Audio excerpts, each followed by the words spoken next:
umuri dunya wa din wa ala alihi washabihi ajmain. Amma ba'du.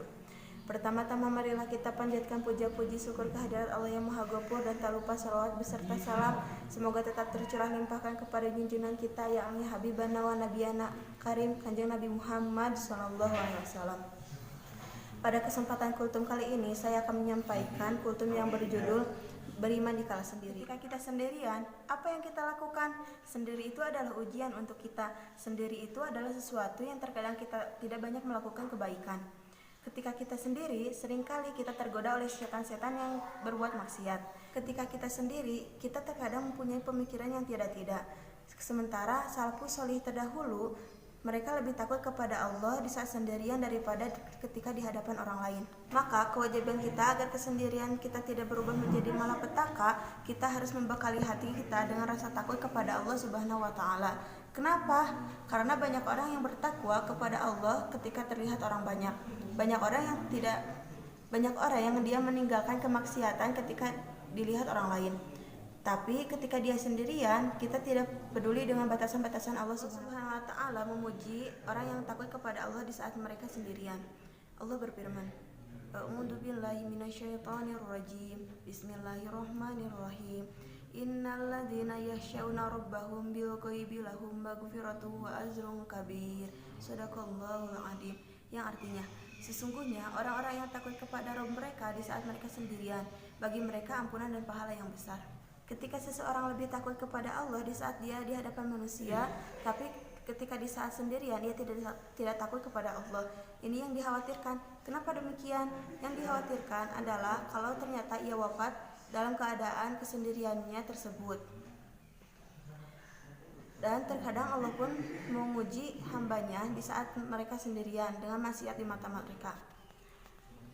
Allah berfirman yang artinya, wahai orang-orang yang beriman, Allah akan menguji kamu dengan sedikit dari binatang buruan yang bisa kalian capai dengan tangan dan tombak-tombak kalian di saat kalian sedang berihram, agar Allah tahu siapa yang takut kepada Allah di saat mereka sendirian. Quran Surah Al-Maidah ayat 94. Nah, ketika dulu Allah menguji para sahabat dengan binatang buruan yang mudah diambil, lalu Allah mengatakan agar Allah tahu siapa yang takut kepada Allah di saat mereka. Kita pun demikian, kita diuji oleh Allah dengan smartphone dan juga gadget. Di sana kita bisa melihat hal yang diharamkan oleh Allah. Dan terkadang kita ketika sendirian tidak ada orang yang melihatnya, ternyata kita menjadi orang yang lebih takut kepada Allah. Ternyata kita menjadi orang yang berani untuk melanggar batasan-batasan Allah Subhanahu wa taala. Nah, dan hal itu tidak ingin terjadi kepada kita. Bagaimana caranya? Yaitu dengan cara mempertebal rasa takut kepada Allah Subhanahu wa taala dan muraqabah, atau selalu merasa bahwa kita selalu diawasi oleh Allah Subhanahu wa taala. Diri kita selalu diawasi oleh Rabbul Izzati wal Jalalah. Ingat, Allah Subhanahu wa taala mengetahui gerak-gerik kita. Allah berfirman yang artinya, Allah mengetahui mata yang berkhianat dan apa yang disembunyikan di dalam dada manusia. Quran Surah Al-Mu'min ayat 19. Allah mengetahui di saat kita sedang sendirian. Dan ingat, malaikat yang mencatat amal soleh kita pun telah mencatat amal-amal kita. Maka coba ketika kita sendirian, hadirkan perasaan merasa diawasi oleh Allah Subhanahu wa taala. Di saat kita sendirian, coba kita ingat bagaimana kalau kita wafat dalam kesendirian itu dan berbuat maksiat kepada Allah. Nauzubillah summa naudzubillah.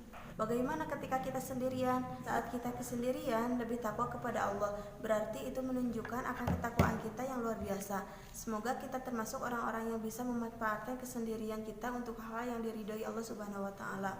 Wabillahi taufik, subhanaka wa bihamdika asyhadu an la ilaha illa anta astaghfiruka wa atubu ilaik. Wassalamualaikum warahmatullahi wabarakatuh.